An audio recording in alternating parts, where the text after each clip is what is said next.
Hello, and welcome back to Dev Game Club, weekly podcast in which two veteran game developers look at games from the past to discuss their relevance and impact today. I'm Brett Duville, and I'm joined as always by my co-host, a man who is currently pitching a devastating new game about a girl with a stick, with the current codename Girl with a Stick. Tim Longo. Yes, that's going to mean something in a minute or two after you actually introduce our guest, because I know it doesn't mean anything to you, Tim. It doesn't, but I'm intrigued, and I cannot wait to hear this. I heard the guest snicker a little bit, so it seems like maybe he knows. I'm delighted to welcome Brian Allgeier, who is a longtime director and lead designer on 9 Ratchet Clank titles. He also wrote the book, Directing Video Games, 101 Tips for Creative Leads, which I can't wait to talk about. And he is now the director of user research at Insomniac Games, another passion of mine, and oversees exclusive content, accessibility, and user experience. Welcome, Brian, to the podcast. Thank you, Tim, and thank you, Brett, for having me here. This is so fun to talk about Ratchet and Clank. Memory lane. Yes, indeed. We'll see. All of us are of an age, and probably, I know my memory is, well, Brett's is much better than mine, but my memory is terrible. So yeah, even so, there are so many games and so many incarnations of the series that it's tough to keep it all straight. Bleeds together. Yeah, I know. Yeah, I've struggled. I've been at Comic-Cons and on panels, and people have asked me about games referring to a specific, like the Rhino weapon from Ratchet 4, and I'm like, I have no idea what you're talking about. They're going to stump you every time because the fans, right. And in fact, we have a fan, as you know, on this episode with you right now. That's true. That's true. Who's gotten trophies? I think platinum trophies on everything at this point. Played them multiple times. So, but what is the reference? All the main story ones are platinum trophy on all those. Oh, so fantastic! Except for the latest. Yes, I know. Hardcore nerd. What is the reference? So what's the intro reference? Is now the time you want to tell us? Yeah, sure. Why not, Brian? You want to? Because that's a good place to start with Ratchet and Clank. Is Girl with a Stick. Yeah. So we had wrapped up Spyro Year of the Dragon. That was the third Spyro game on the PlayStation 1. And the PlayStation 2 is coming out, or we're starting to get to early development kits. And we wanted to kind of steer away from platform games and try out something new. So we came up with this concept about a girl with a stick. And essentially it was a Tomb Raider meets Zelda type concept. And it was going to be a little bit more, there's going to be like an overworld and dungeons, and you were this young gal with this tattoo on her arm, and she had this kind of magical staff, and essentially was going to conjure up these magic spells through these like kata type dances. And it was building up some momentum, and we had some fun little sequences, but you could just tell that the team wasn't like 100% behind it. Like we were trying to give it our all, but we just weren't fully, I think, emotionally invested in it. Our hearts weren't in it. And we had the Sony, the producers come by and check it out. It just wasn't really kind of gaining the momentum we'd hoped. So to Ted Price's credit, he saw kind of the writing on the wall and realized we really need to pivot right now, and just decided to pull the plug on the project and let's get back to making platform games. And so then that's how Ratchet and Clank were born. And back then, I think the working title was called I-5. So at Insomniac, we have I guess I-1 was technically Disruptor, the first game. And then we had the three Spyros. And so for the longest time, we either called it Girl with a Stick or I-5. And I think it's telling when the working title never changes and doesn't really have much of an identity, that it's, after a year's worth of work, it was time to pull the plug. Wow, fascinating. Okay. Well, yeah, it's cool to start off with a story like that, because I think one of the things the listeners love to hear about is sort of, the behind the scenes, things that work, things that don't work, how things come to be, decisions like that, right? Because Brett knew about it, so it must be out there someplace. I apologize for not knowing the story, but you or somebody must have mentioned it before someplace. But still, I think, there's a lot that goes into making games, as we talk about on the cast a lot. And I think the listeners always are intrigued to know that kind of stuff. But before we get into that, I wanted to kind of ask, like, one of the things we definitely like to start off with before we get to that point is obviously just kind of talking about how you got into the industry. It looks like 93 is maybe when you entered in, and you started at Insomniac in 99. So what's the early Brian years like? How did you get into this crazy game? Sure. Yeah. I majored in video and illustration at Savannah College of Art and Design, and I wanted to get into filmmaking. So I came out to California when I was like around 20, which is about 30 years ago, and just started kind of knocking on doors and got an opportunity to work at Phillips Interactive Media. And that was, they were developing CDI consoles at the time. So that was CD Interactive. And that was like the first compact disc video game console, essentially. Mm-hmm. And I was an artist and animator on it. And I was just doing like Hanna-Barbera's Cartoon Carnival, which was this, animated game based on the Hanna-Barbera cartoons. They had full motion video, which was like this exciting new thing, which was essentially video. Right. And I was drawing little, sprites and pixelated Hanna-Barbera characters. What got me the job, what got me my foot in the door was I animated Scooby-Doo at 16 pixels high, and it looked like Scooby-Doo walking along. So they were very excited about that. And nice. I got the gig, and then I was the sole artist and animator on the project using an Amiga computer. And at first I was working freelance. I'd walk into the office with a stack of 3.5-inch floppy disks, and we would just load each one into the Amiga computer and look at the animations. So from there, I had some connections. Michael John, who was working at Cerny Games, they were designing the Spyro the Dragon levels. And they were very excited about some of the work that I did at Phillips, where we started to pivot and we started focusing more on PCs. And we wanted to make a 3D platformer with guns. And it was called Vinnie the Penguin, which was kind of like Cuphead, except in 3D. And it had polygonal worlds that really kind of embraced like the Warner Brothers Looney Tunes style backgrounds, with the characters actually being animated in 2D. And we kind of took the Doom approach where, based on the angle of the character, we'd change the animation. Right. And so we developed that. I had a demo reel that was kind of like floating around. And I eventually got a job at Blue Shift Inc.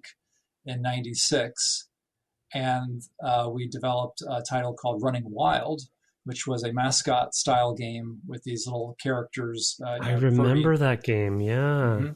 99 Studios too. Oh, cool. That's right. Yeah. Yeah. And that's where we had these race courses, and you could race the characters around these like little like ledges with, collectibles and power-ups.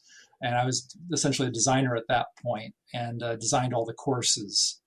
Which eventually led into all of the hover boots racing in Ratchet Clank. And it was also the squidboarding sequences. I think it was in Spyro the Dragon, Year of the Dragon. Sure. Really? Yeah, I remember those. Yeah, that was my first introduction, Year of the Dragon, to really actually to some degree to platformers. I think I maybe played Mario 64 around the same time. But I played Year of the Dragon. We had gotten PS2s at LucasArts. I started, so it would have been whatever that year was. Well, that would have been 2000, I guess. So, Year of the Dragon would have come out the same year as the PlayStation 2 did in the US. And so I was playing there weren't a lot of PS2 launch titles. So I was playing PS1 titles on the PS2. So I go all the way back to Year of the Dragon. Oh, wow. Nice. So, yep. Yeah, I've since played Ripto's Rage because they re-released everything, I don't know, 2-3 years ago for the PS4. So, and I've played the first two that way as well. But that's awesome. Yeah, great games. Yeah, Year of the Dragon was like when I really felt like I hit it big, because everything else before that, I'd been in the industry for about, I guess, 8 years. And made titles that weren't very commercially successful or no one had ever heard of. And so the opportunity to work on Spyro as a level designer was super exciting, and had a really fun role on Year of the Dragon. Did all the speed rounds, which was fun. All those like flying rounds that he does. So what? So for the going back, I guess, to Girl with a Stick, and Ted's sort of redirection of things, and it's obviously bummer to have a project canceled, but it's also, I think, intriguing to me and to probably lots of people listening about sort of like those moments, those inflection points where there is, I wanted to dig in a little bit to your point about like team, I guess, inspiration or team, the team sort of not really connecting with the concept. And is there anything more that we could dig in there, just sort of like what that was like? And do you have memory of sort of like how that came to pass, or, was it that the idea wasn't coming from the team, or, you know what I mean? Like sort of, or is it too far back to really remember the specifics? The one thing I guess that comes to mind is we very much enjoyed making these like kitchen sink style games. It's like everything but the kitchen sink, Mm-hmm. It's just like a huge amount of variety, and almost like kind of going to a toy store and playing with different toys, but none of them necessarily always make sense together. And I think that started to show in Girl with a Stick. There was a lot of disparity in terms of the themes. Like at one point, there's a giant stone giant chasing her. Another point, she's riding a lizard in an arena. And it just felt like thematically things weren't really kind of connecting. And then people weren't quite sure about the identity of the character and what the story was, what type of story we wanted to tell. So there was elements of where it felt very disparate. And part of us was like, we just want to be kids again and play in the toy store and make platform games. That's an amazing segue to what ended up happening then, because I feel like if there's a game that is like playing in a toy store and being kids again, it's Ratchet and Clank. So what do you remember sort of that transition and how, I mean, you said after that decision was made, Ratchet and Clank were basically born. So do you have any memory of sort of those early days about how Ratchet and Clank were born and what that process was like? Yeah. Well, the studio at the time was about, I think, 20 people or so. And whoa, that's it? Yeah. And we were all in like this one small little building in Toluca Lake in Los Angeles. And Brian Hastings, who was like the lead gameplay programmer, one of the partners of the company, is now the chief creative strategist.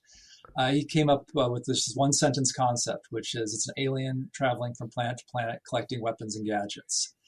And that was just that one sentence that kind of sparked everything, kicked everything off. And he mentioned like the little inspirations were like Marvin the Martian or like the Little Prince, this little, alien that kind of runs around these little spherical worlds.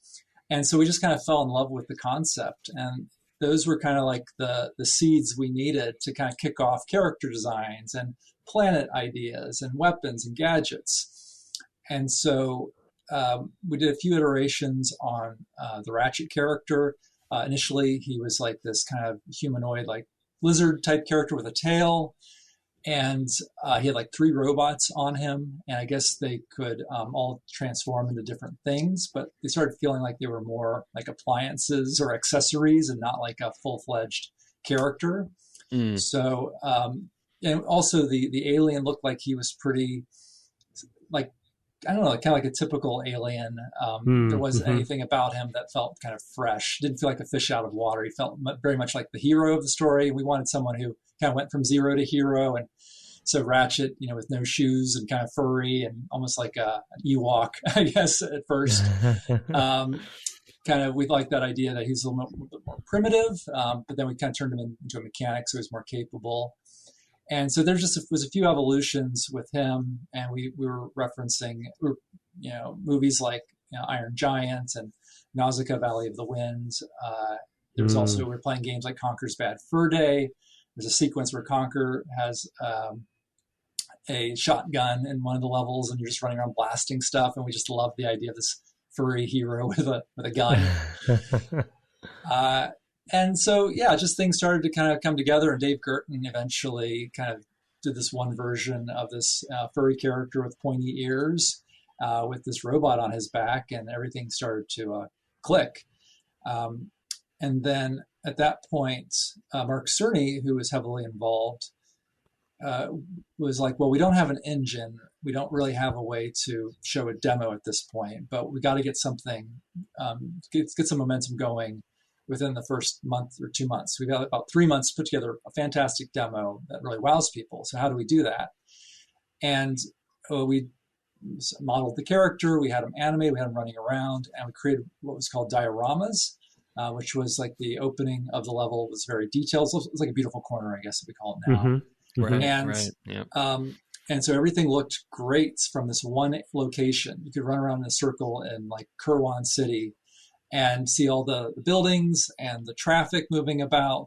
And it looked like a real level. And it looked like you could just run right out there and play the game. But of course you couldn't. Once you like ran 100 meters, suddenly you saw the facades and everything starts to fall apart. So that, though, was really what allowed us to kind of transition from getting a project kind of killed and canceled to starting something new and getting confidence from the publisher, from Sony, that we could pull this off. Wow. Yeah, that's awesome. It's interesting to hear. What engine did? I think we talked about this in the series. But what engine did you end up using? Was that Naughty Dog's or something, or what? I think they borrowed some code, right? I mean, yes. it's not entirely. It's like some low level code was shared between the two, is what I recall. That's right. Yeah, I don't recall exactly what the code was, but we were swapping code back and forth. With Naughty Dog, and so they had some of our code, we had some of theirs, and yeah, we've been developing our own kind of proprietary tools and engine set since the beginning. And Al Hastings has been is certainly the lead tech behind all of that. That's it. Yeah, there's some interesting parallels too with Naughty Dog as far as developing your character first and kind of letting the imagined gameplay kind of come from the character as well, right? Because that's definitely what they did with Jak and Daxter. I can remember them writing a whole thing about it in Game Developer at the time. So it's an interesting parallel there as well. Of course, it makes a lot of sense, right? It's kind of a very character focused game. You really want to get that identity right.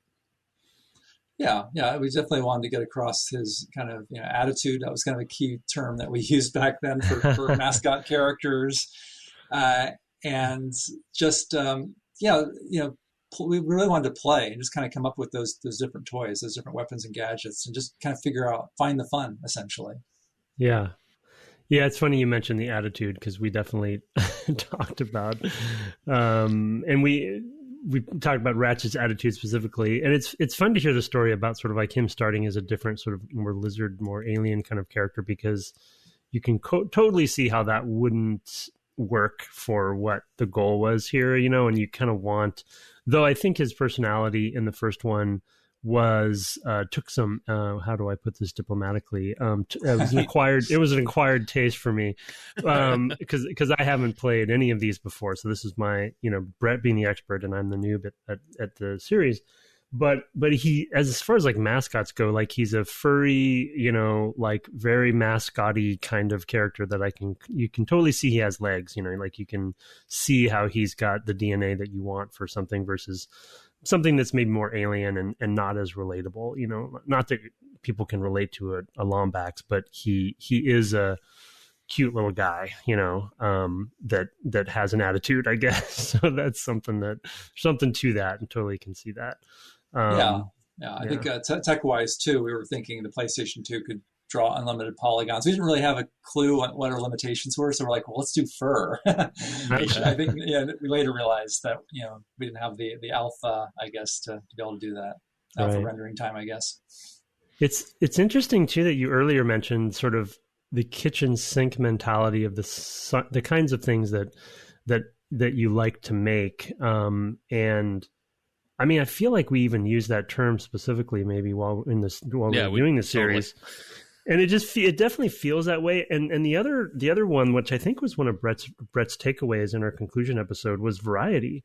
And you mentioned it here again, and that is such like, obviously one of my questions and one of the next questions would have been sort of about early pillars or goals that you all had, and you've kind of already I think thrown them out there as you were talking, so maybe it's repetitious, but from a pillar perspective, variety definitely seems like a big thrust for the game. And I was just, even for the 2002 original game, still blown away like every level, there's something crazy that I didn't expect. There was, you know, when you guys had an idea, it seemed like you just went for it, you know, like Big Clank or whatever it is, you know, it's like, I can't believe I'm doing this, you know, in a 2002 game. So, I mean, can you talk some about, like, was there a process to that, or was it just sort of like experimentation or just happenstance? Like, how did you achieve variety and kitchen sink? Because usually kitchen sink's can be seen as a bit of a negative term too, you know, because you're doing too much.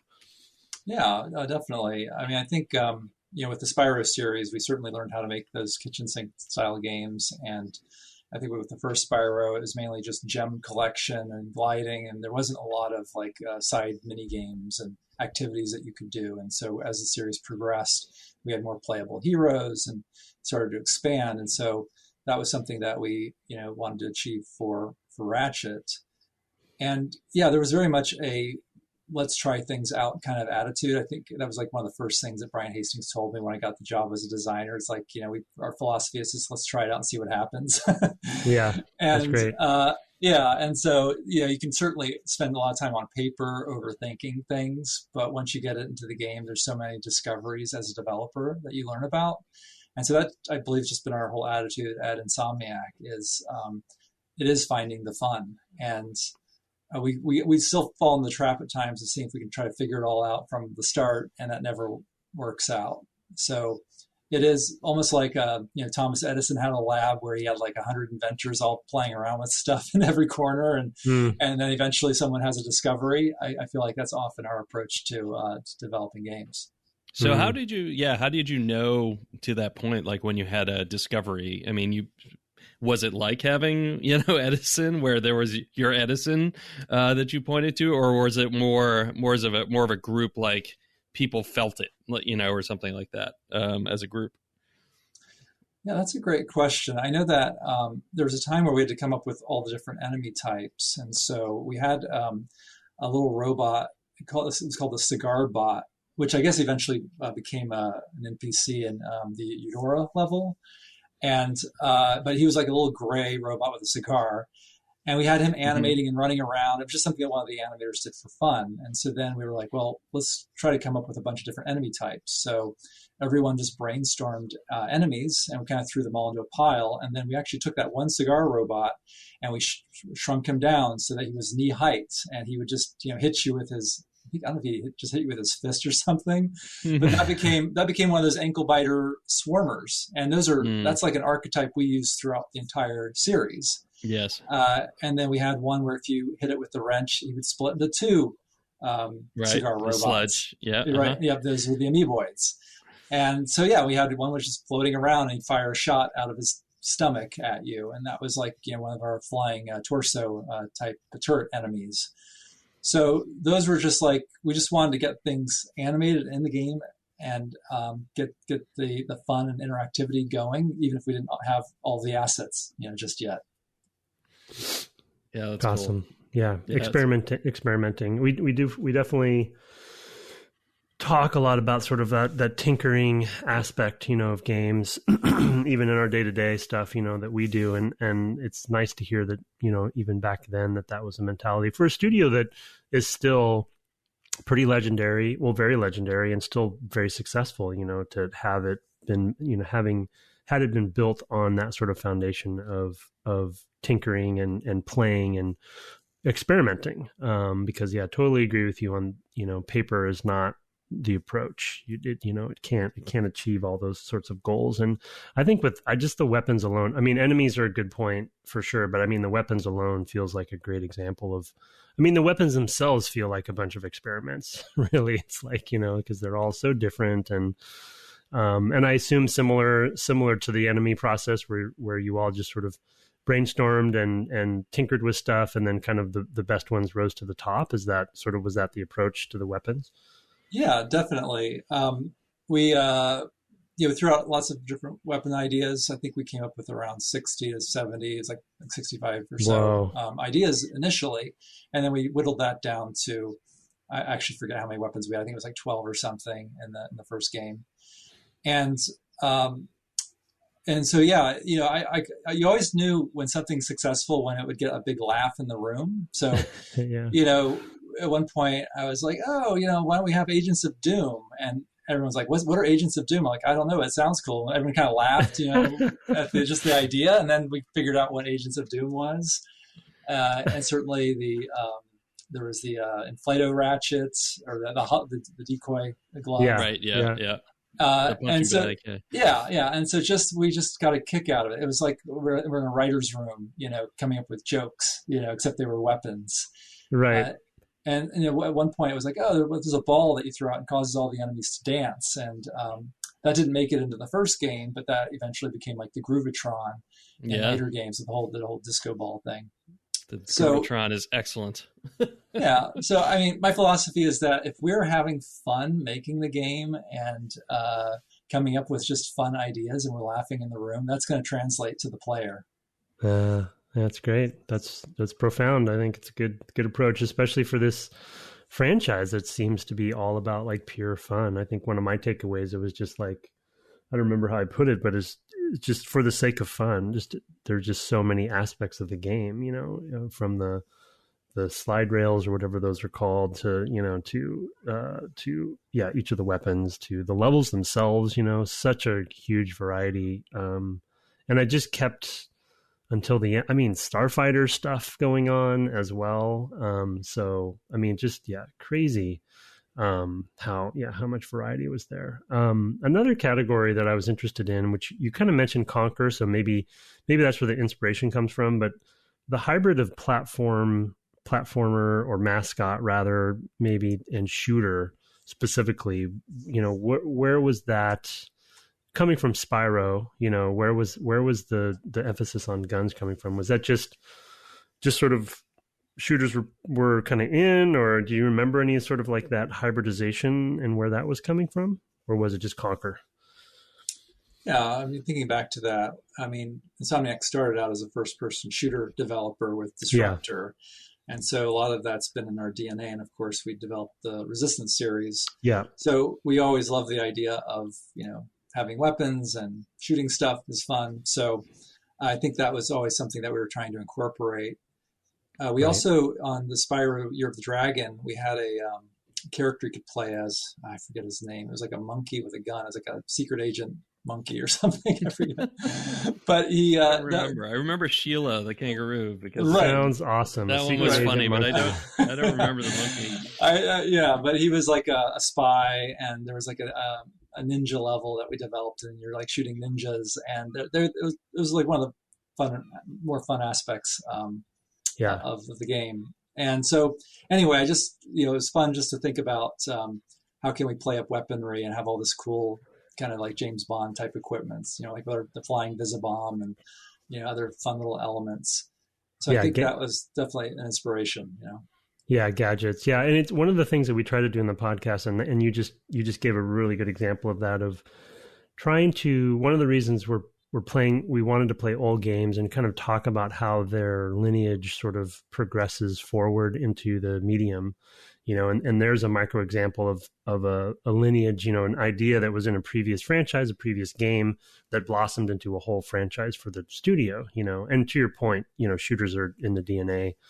And Resistance was happening at the same time as the Ratchet games, and so there was this kind of good, like, yin and yang happening for Insomniac, it feels like, for both of those series at the same time, which was very cool. And it does make sense to share sort of the shooter mentality amongst different franchises within the studio too, so that's cool. Mark Cerny said that it was like we had a platformer with shooting, and at the end of the franchise, we now have a shooter with platforming. So it's definitely a shooter first, whereas before the focus was on platforming. And I went back in 2016 or 2015 when we did the reboots for the PlayStation 4 game. I went back and played the original game, and I could not shoot an enemy to like save my life at first. I'm like, what were we thinking with these controls? Yeah, it's definitely a thing I noticed and had. I had replayed them a few years ago, and I had just been so surprised, having played through all the PS3 games, going back to the PS2 ones from that were just like, oh my god, I forgot like how many iterations they did, especially on the controls, between then and now. And that was a definite, I mean, there are not a lot of series where you get this much iteration, and this frequent iteration. I mean, you did a lot of games in a fairly short period of time, with Ratchet and Clank as well. It was like every year for years. It's a lot. It was brutal. I mean, going from one game to the next, we would be in pre-production for the next game at the end of the previous game or whatever, the current game. And I just remember being very stressful during that time. Fortunately, I guess I was young enough to be able to handle all of that. But it's nice that development schedules are stretched out a bit more, and we're not trying to hit gold every year. Yeah, I mean, like Call of Duty, eat your heart out. And I'm looking at the list here year by year, and like, yeah, you guys were consistent. That's crazy, to achieve that goal. But it is hard on the teams for sure. So it is good that things have expanded out. Although it does sound like, you sort of were always doing pre-production in a way. If you were always kind of brainstorming lots of game ideas. You mentioned the Groovatron, right, is a game idea you had at the beginning, but didn't have maybe the resources or whatever to pull it off in that first game, but then could bring it back later. Like, hey, you remember the Groovatron? Maybe we can make it. Maybe we can fit that one in this next one. So that can be a sort of a leg up. Did you have a lot of ideas like that didn't find their legs, in the current, and you were like, well, maybe the next one, types of ideas? Absolutely. Yeah. I think that's the great thing. It's like, in some ways, we always had a tough time topping ourselves. We're kind of our own worst competition, but also we could kind of build off of the foundation we had before. And yeah, there were always ideas that didn't quite make it, and that we could always add to future ones. Certainly having space combat in A Crack in Time, and having that kind of overworld of space exploration where you could fly around freely and engage in combat and then travel from one planet to the next. That was like a concept that, we'd always wanted to do, is that fantasy fulfillment of just flying through space. And we did some of that in previous games, but they were kind of levels unto themselves. And they suffered from all the problems you have with space combat, just having 6 degrees of freedom and kind of getting lost and turned around, and enemies being a little speck off in the distance. And so we just never felt like we got yeah, that's right, yeah. So we just never felt like we got it right. And so then once we reduced it to almost like a 2D plane and made it more arcadey, then that's where we felt like we really succeeded. Yeah, for sure. I mean, I love that stuff. I mean, it's funny. We're talking about it being this kitchen sink sort of game, and it's like, well, it's not really a game in a sense that leaves you wanting more, except that it does, because of the pace. Like, there's something about the rhythm of constantly getting that new thing that you're never tired of getting a new thing. So it's in that way, with you guys kind of going from game to game to game and continuing to do that, you were kind of always primed to want more, want more from the game, and they truly get extraordinary how much more there is. I mean, I was talking with Tim about going to the level games where the guns had like 8 different levels of gun for every gun, and just how wild it was. So that's insane. I mean, another aspect that we talked about with the pacing of release, that we actually talk a lot about. We've talked a fair number of times about it with Nintendo games, but in general, we debate it on the podcast because, again, we're kind of trying to look back kind of in a historian kind of way.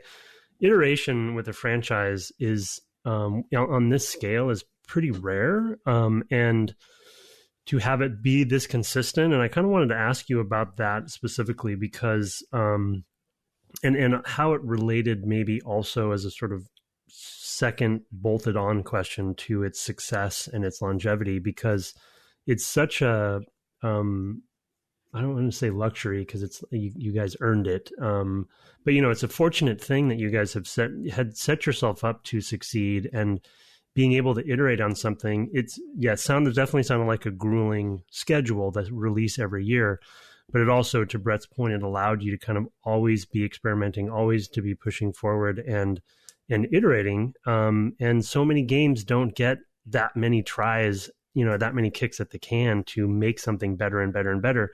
And as you probably know, for our bonus episode, we played which was also a rare thing for us to be able to do, is to play the original and then to play a remake, a modern remake of that same game, which is you can count those on one hand probably. And to see like the evolution of the game, like for me, because I haven't played any of the rest of them, it was a time warp basically. And the modern reboot is so good and so slick, and you can see how you guys have progressed over the years. Like what was it like to be able to iterate and ship your iteration, and because so many games don't get to do that. Yeah.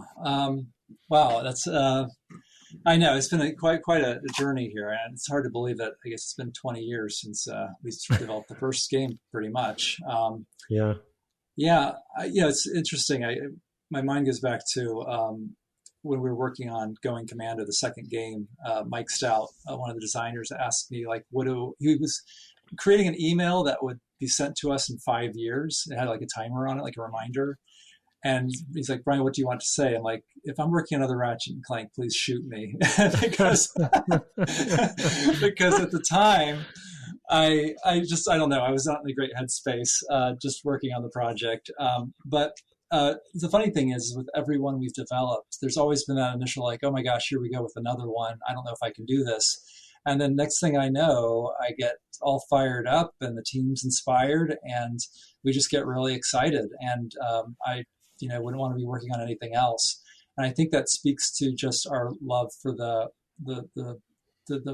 kind of flexibility or fluidity. It's a designer's dream to be able to work in a universe where you can come up with almost any idea, any concept, and it will fly. You can figure out a way to, give it context and make it work. And so that's just been kind of a dream come true. And to be able to, work on something that we developed from the ground up, and to just be able to do additional world building and really flesh out the universe has been fantastic.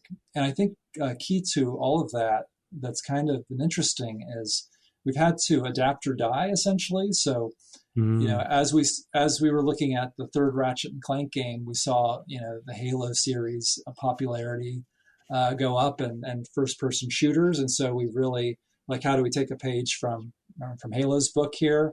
We did Ratchet Deadlocked, which was almost like a third person Ratchet meets Halo kind of, I don't know, morph or whatever, or mix. But, and so then at a certain point, when we were developing for the PlayStation 3, we couldn't develop the same expansive game that we developed on the PlayStation 2 because we had to retool all of our engine and our tools, and we had to create new assets, new higher resolution assets. And so like, how do we make a worthy sequel to Deadlock where it had everything, it had the kitchen sink pretty much, and then suddenly go down to this narrower, smaller scope. And then we were forced to focus on story. And we thought, okay, what if we make Ratchet more of a likable character? What if we give him an origin story? We focus on Clank a little bit too, and we add a little bit of mystery. And we kind of take everything that we've learned about storytelling and really focus on giving this game some heart. And because before on the PlayStation 2 games, Ratchet was very impulsive.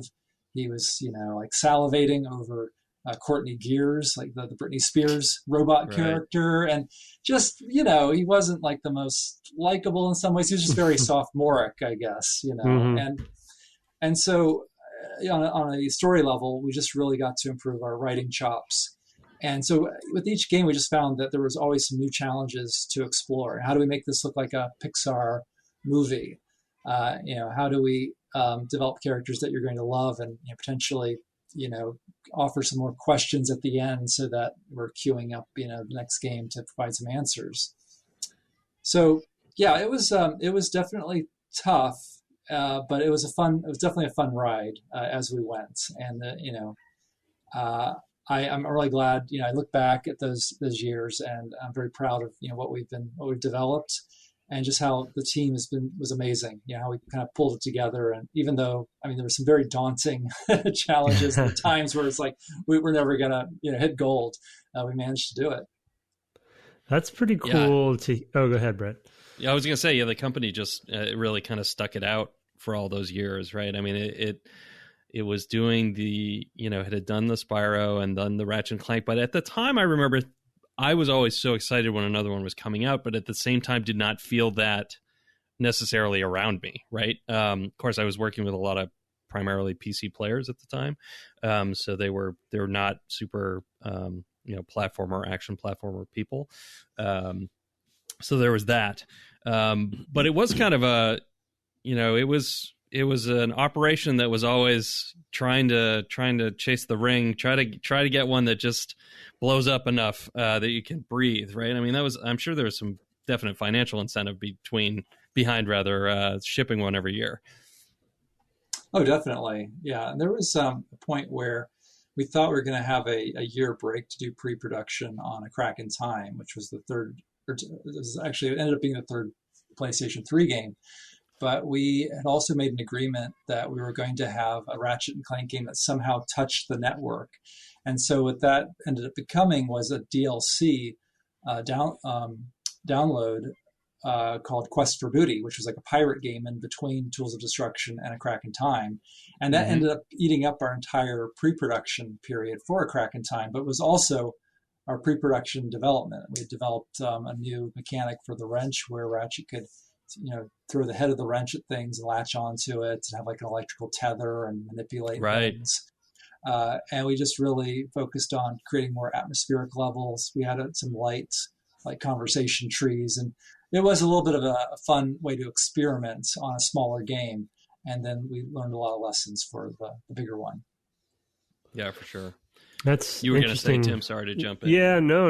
It actually was good to hear that last point that or story that Brian told, because what I was about to say is just it's interesting to hear the sorts of the things again that players like ourselves or the fans out there don't ever really get to know, is sort of the catalytic events that happen behind the scenes for development that change the way that a series could both adapt. So you mentioned obviously some obvious ones like the influence of the market with the Halo example or what have you, but then you also mentioned changing technology, changing platform with leaving PS2 and going to PS3, and sort of what the impact on the technology for the engine and stuff ended up being. So having to shift your focus toward things that were more manageable and doable, which is so funny because the focus on story then kind of morph. I mean, my impression from a third, fourth hand perspective is that Ratchet as a character did grow in identity over time. And to hear that one of the, maybe not the only one, but one of the reasons that came to be was what you mentioned earlier as sort of that fork in the road is very fascinating, because eventually there's a movie, right, that comes out, related to all of this, which would warrant, which characters would need to be there, interesting characters to warrant that movie. So that's a cool, I don't know, it's just a cool behind the scenes stuff that I think are gems for listeners to find out about, why things kind of shift from time to time, because it, if you're just a fan playing the games, you just assume, oh, well, this is just what they wanted to do. This is why this is the next logical step for anything that lasts this long. But I feel like you've left an awesome legacy to, Ratchet, it feels like Ratchet and Clank is a kind of like, there's an identity there. People know the games, and it's changed over time, but it's major kudos to have it be such a long legacy and still going. I mean, the recent one, seems to have been doing very well and well liked as well. So it's still happening. Yeah, I think we always just want to grow as creatives, and certainly there's definitely constraints in terms of the market and technology. But when opportunities come up, it's like, how can we improve our storytelling skills? And as a company, we didn't have any dedicated writers for the first two Ratchet and Clanks. Brian Hastings did a lot of the writing, but he was also programming and kind of heading up the creative side of things. And they were also developing Resistance in parallel with the third game. So we hired Brad Santos to write Up Your Arsenal and Deadlocked, and then later we had Steve Schneer, and then finally TJ Fixman, who brought with him some background in Hollywood and really kind of leveled up our storytelling skills. And so, just as a company kind of committing to having a writers, and now we have like a story department. We have a whole group of writers with a story department head. And so that's just going to, benefit the titles as we move forward. Yeah, I had a funny moment when we started playing the modern one. I think Brett and I both had a similar moment, but mine was a bit ridiculous because I'd loaded up the game to play the reboot remake, and the cinematic started, and I was like, oh wait, did I download the movie by accident? Is this the movie? Because I was like, because it launches right into this pretty elaborate, story for the opening of the game that wasn't there in the original because we just finished the original. So I knew it wasn't, but it's just the cinematics were so high quality. The storytelling was so high quality. So, it was indistinguishable to me from what I thought the movie might be. So that's hopefully high praise. But as a quick segue, I wanted to mention too, ask to your point about sort of like learning and iterating and kind of what in growing as creatives. I think we have to definitely ask you about your book. And Brett, if you had something on the game before I shift. No, I think that's great. I'd love to hear more about the book. I wasn't aware of it before today. Yeah, and I think I don't want to put you on the spot, Brian, but as far as like of the 101 or whatever, are there some that come out that stand out to you when it comes to lessons learned in Ratchet and Clank specifically over your years with the series, or some of that creative growth that you had that you graciously have shared with the public by writing the book? Yeah. Well, I wrote the book over the course of like 5 or 6 years, and developing games, of course, occupied 99% of my time, it seems. Yeah. So, but every once in a while, I would just think of like this truism or this principle that keeps coming up as we develop games as a creative director, and I would just kind of write it down. And then there was a point where I had a few weeks off. It was like I had all this vacation time saved up. I'm like, I'm just going to take off 10 weeks and really focused on writing the book. And so it was stuff like stuff that I brought up here, finding the fun and the importance of experimentation and prototyping early on to have those discoveries. Or, another tip is like how to direct the attention of the player. And so these are all these kind of common, video game techniques where you have like the brightness, objects that are bright, you will draw the player like a moth to the flame. Or if you play audio, that kind of helps direct people, framing devices or breadcrumbs, motion, just lots of little, that's just one tip right there, but just like a lot of little ways to kind of guide the player, or the concept of like making the first impression count of an enemy, having either an enemy introduction or having like the signature sound that they give, or having a clean silhouette when they first appear. Those are some of the little tricks that you use so that that enemy becomes more memorable, and that you're teaching the player, what this enemy is about. And if they hear that signature sound again, they know that enemy is present, even if they don't see him. Totally. Yes, that's actually one of my favorite things from, I think it was the second Resistance game, was that that alien that makes a bird chitter, and it's invisible, it's cloaked or something. So yes. It's there. I should totally know the name of him, but I would not know the name, to be honest. Those are games I've only played the once. But I remember getting into that area and just how terrifying when those things are introduced, when you realize, when you connect that audio cue and you're like, oh my God, these could be anywhere, is a terrifying little section in that game. And then of course, later on, when you're more powerful, you're on the ship, the spaceship or whatever, or, whatever it is. I guess it's not a spaceship, I guess it's on the ground somewhere, but maybe it's I don't remember. But then you're more powerful. Those things are less of a threat anyway, and now their audio is totally out of place, right? So they make this weird bird chirpy sound, and you're like, oh, it's one of those, because nothing sounds like that in the spaceship environment. It's a very interesting, one of those little design nuggets I've always taken away from that series in particular, that particular game. Such great audio direction. That's awesome. Yeah, we often look for as Brett was kind of alluding to, or maybe this is in pre-show, I forget when you said it, Brett, but talking about sort of, it was in pre-show. As far as like we look back through the year of our interviews and kind of take away some of our favorite quotes from the people we talked to, and whether or not it's in your book or not, the one that you said of sort of like, if you're having fun making the game, then that fun should translate, to the player.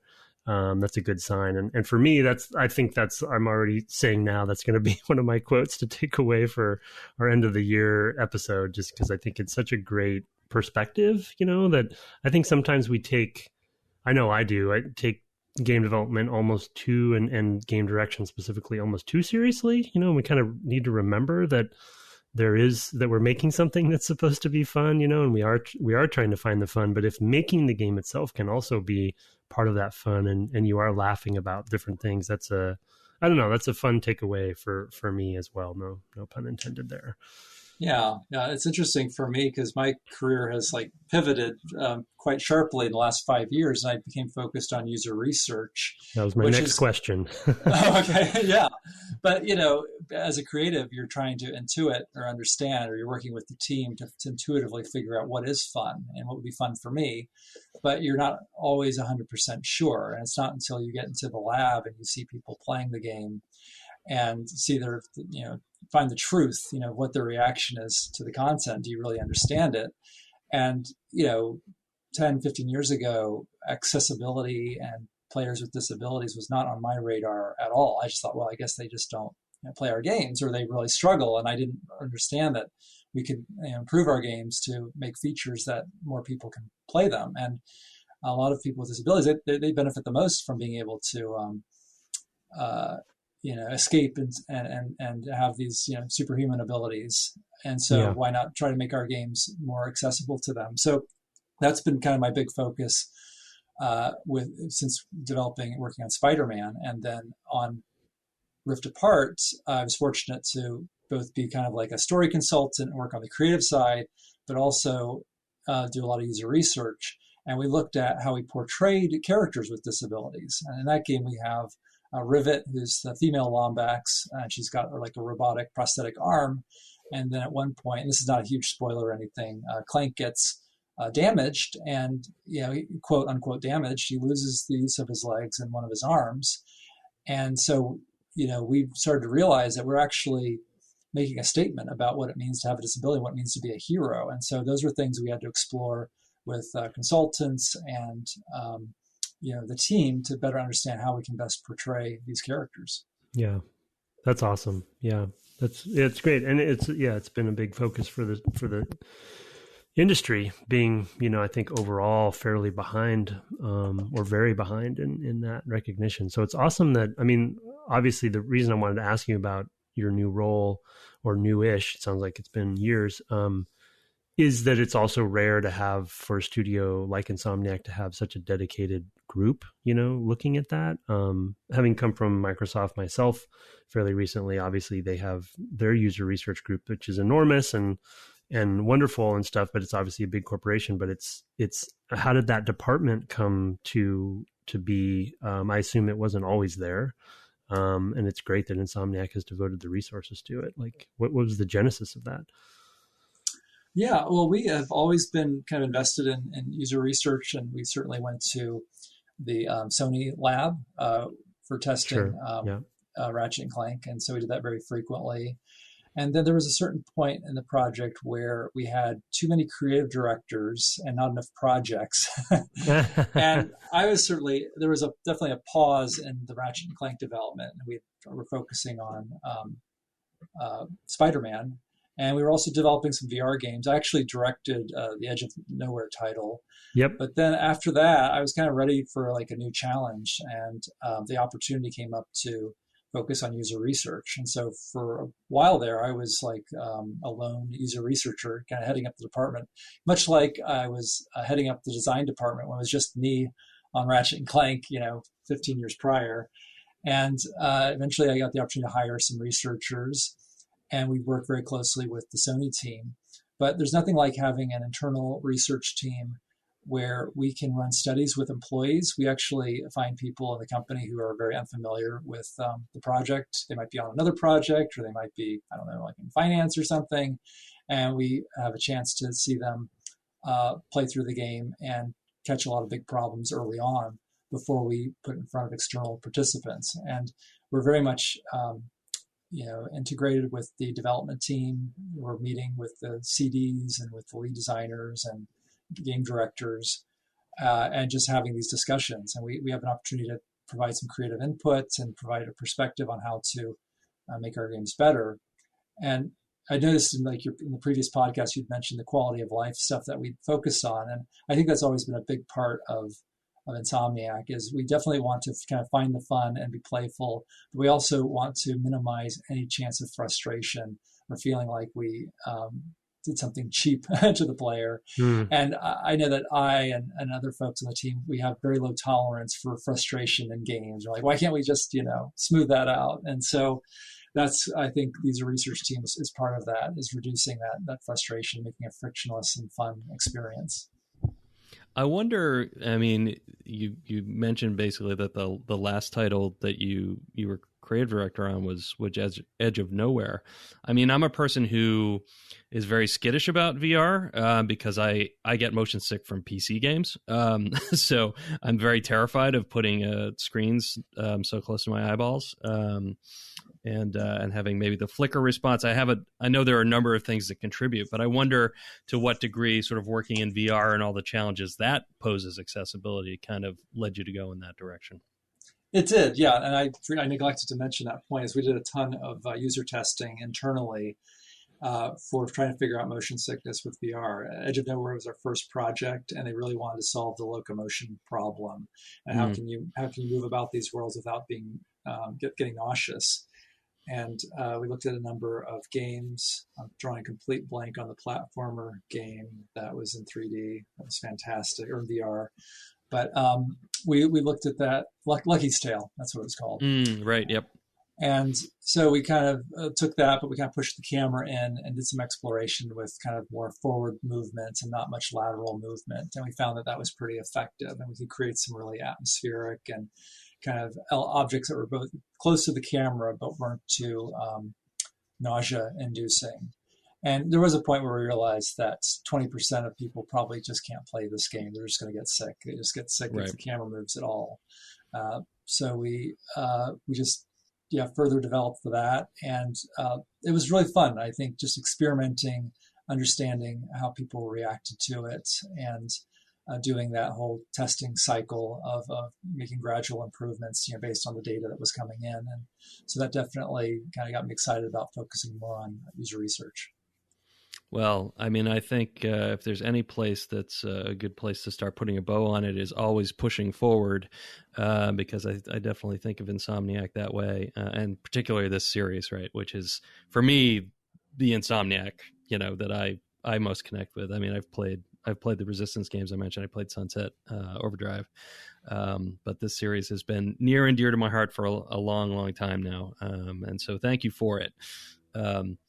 Want to make sure we at least give you a chance. We've mentioned your book, and the new game has come up. Anything else from Insomniac or your own work that you'd like to make sure people see and hear about before we say goodbye? Well, obviously very excited about Ratchet and Clank Rift Apart. It's a dream come true. I don't think in a million years, 20 years ago, I would have, I was kind of weird to say, but I never would have imagined to be where I am right now and where we are as a company, and to have been on the franchise for this long. So it's really, it's the best Ratchet and Clank game yet. We're very proud of it. And certainly, my book is on Amazon if anyone wants to check that out, Directing Video Games. Yes, I turned off my mic so I could order it. So nice. It's now in my Kindle. Oh, wow. Awesome. All right. Got one sale. I'm just kidding. I just thanks again for having me here. This is a true delight. It was great chatting with both of you. Well, thanks so much, Brian. This is a real treat for me as well, and I know for Tim too. Yes, likewise. Thanks so much, Brian.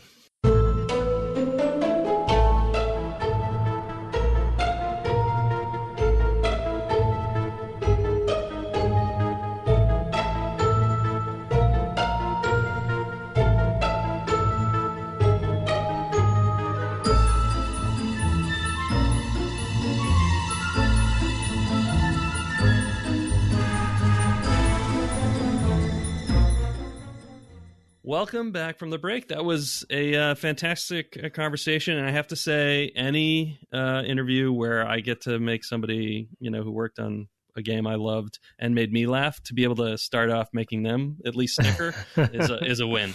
That's true. You return the favor. It's a rare opportunity to return the favor. So yeah, and laughing. I think laughing and having fun was a good theme throughout the whole interview. So that's awesome.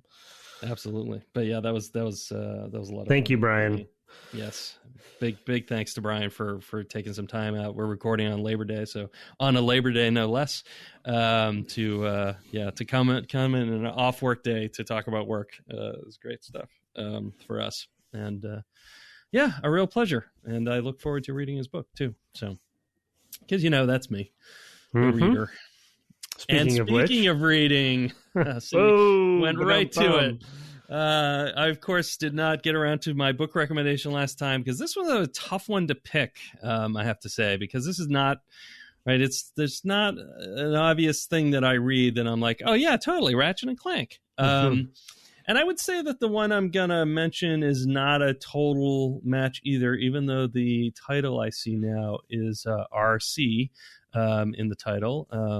The book is Remote Control by Nnedi Okorafor. She is most well known for her series of books, Binti. She is I can't remember if she's African born, but she's certainly born to African parents. So she writes from a very sort of different perspective. This book is not in that Binti series, which is sort of a space travel series, which in some ways, fits as well. I totally recommend those. They're short. They're sort of novellas. But it does involve a sort of young kid on an adventure with it'd be a stretch to say a sidekick, but occasional sort of electronic sidekicky sort of feeling stuff. Not entirely, like there's not a direct analogy here, but she is a little snarky. She's kind of been left on her own starting from I want to say 10, 11, 12 years old. And so it makes her kind of, and people are a little afraid of her because of her abilities in the book. I don't want to say much more than that.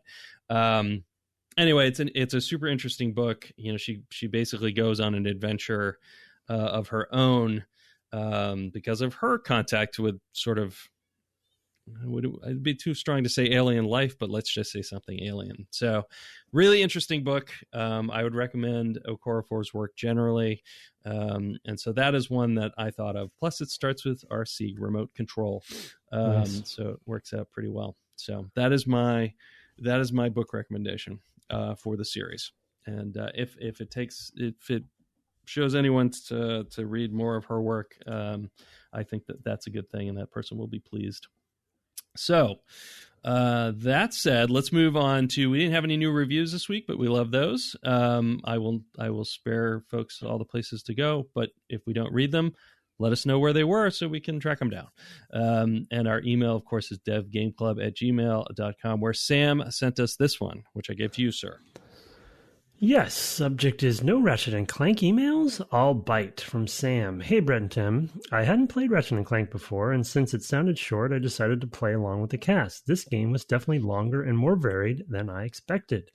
I will say that I struggled with the controls through the very end of the game. The camera was difficult to get used to, and consequently, I was often trying to attack/shoot toward the camera to hit something I ran past. Most of my deaths were to falling in random pits, often for random reasons. For example, in the final boss fight, I died more to the grapple points than the boss itself. Oh, dude, Sam. Something. Yeah, that's great. Now I feel even worse. Something that kept happening was that I would push the grapple button and see no response. Then I'd push it again, which would cancel my grapple and dump me into the pit. Frustrating. I can certainly see the overall appeal, though, and I plan to play through the rest of the PS2 trilogy. When you both mentioned generous design, I was surprised you didn't call out the lack of an extra life system. I think this might be one of the earliest games to dispense with limited lives. It's also interesting to me that you can save anywhere. Checkpoint saves are much more common in this game. I also appreciated appreciated how quickly you respawn, which reminded me a little bit of Super Meat Boy. Thanks for the great podcast, Sam. Yeah, I think they were definitely trailblazing in a lot of ways. In sort of life design, rules and such. Yeah, for sure. I mean, I think that one of the things I was going to say about the navigation is that even as much as I have played this game, there was a point, I'm pretty sure, in that final not in the section of the boss with the grappling, because I'm used to the grappling mechanics, but there was a point where I think it's right past where you fight that tank, where I just straight up walked off a ledge or just straight walked into a pit or something like that, and just was laughing because I'm like, yep, that's this era. Like, this totally happened all the time in that era. That it was, it was, I guess, some friction points that would later be filed away, because I do feel like the PS3 series of them in particular is a lot better at corralling you, to not do something you wouldn't do, if you could see what you were doing. It's sort of a camera slash, control problem that's sometimes a little bit tricky to wrangle. But I feel they do a better job of that as time goes on. Anyway, where were we going with that? I've forgotten. You said something in particular, and I was too busy talking about things to remember what you said. About Sam's mail? Yes.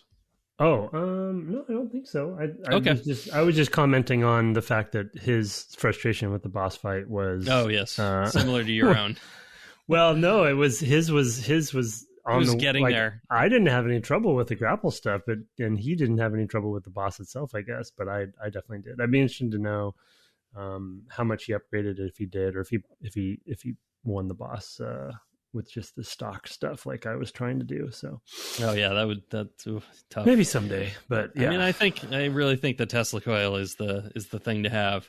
So I'm looking. It's like the lives. Yeah, this was definitely a time when people were finally letting go of the arcade era.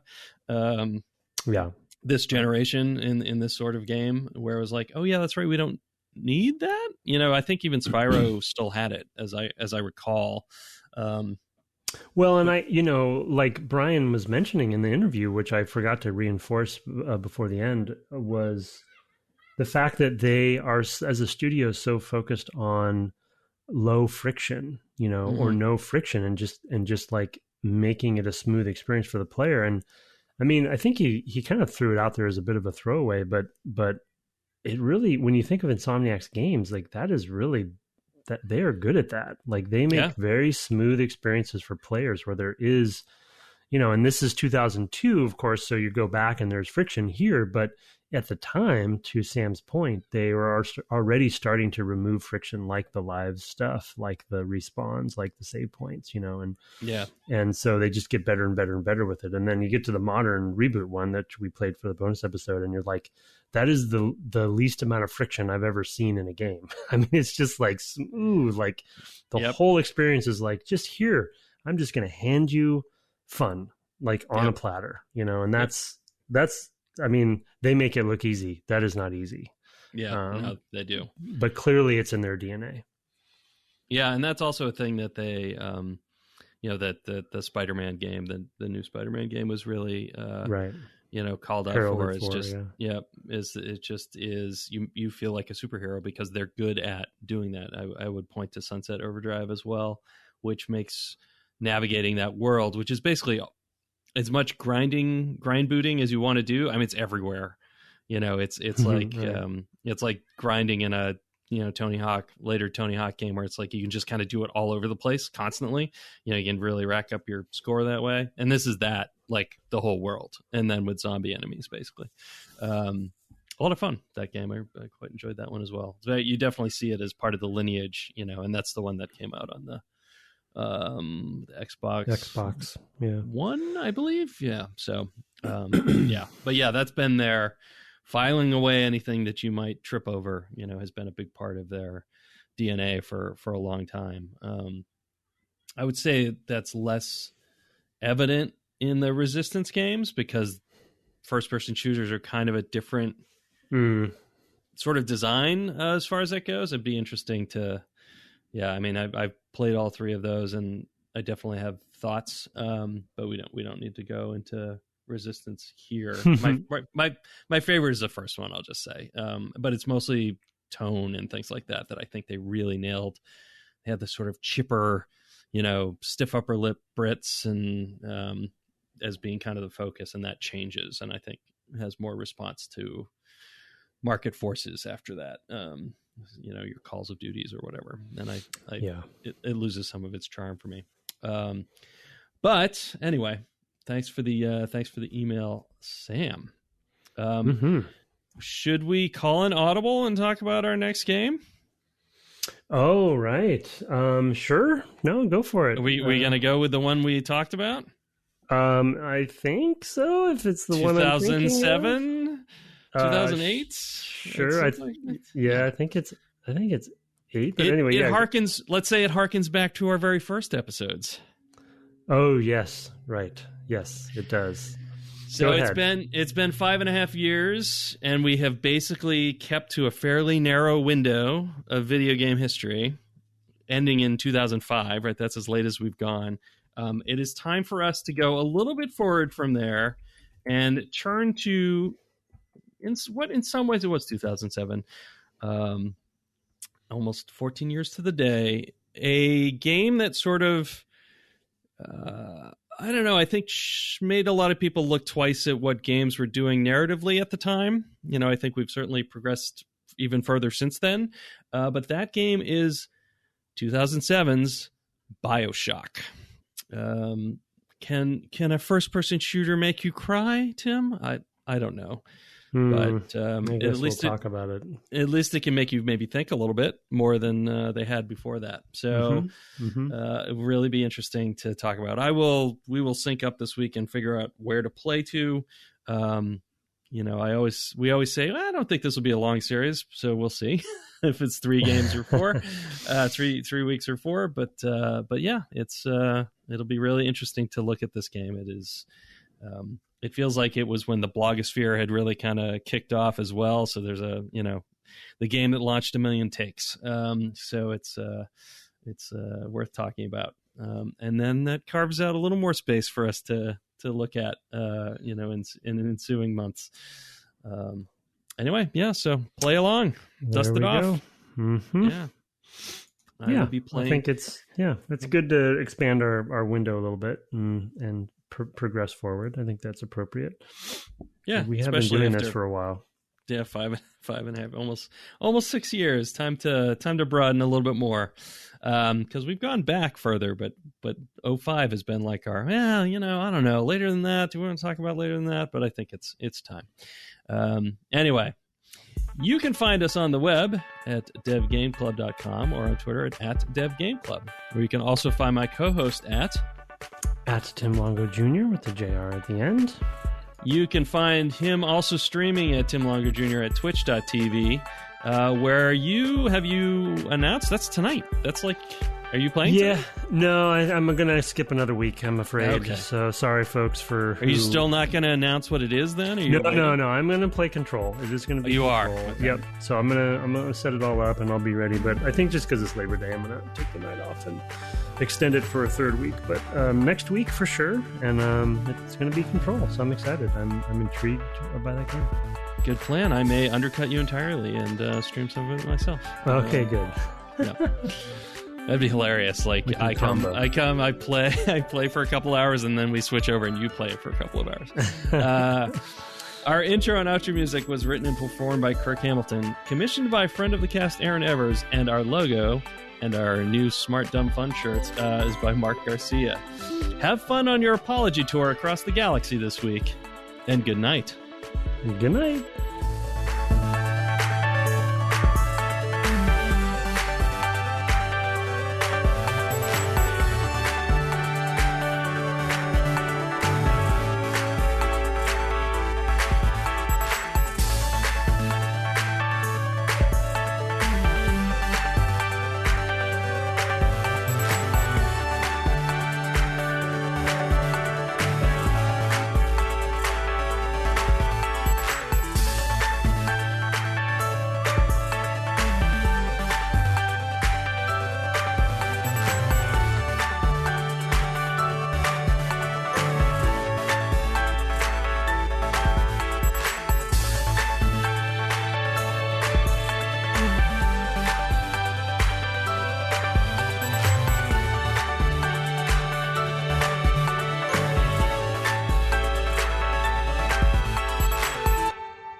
because Quirk's book is called "Look, I said I'm sorry." Okay, that's his book, his memoir.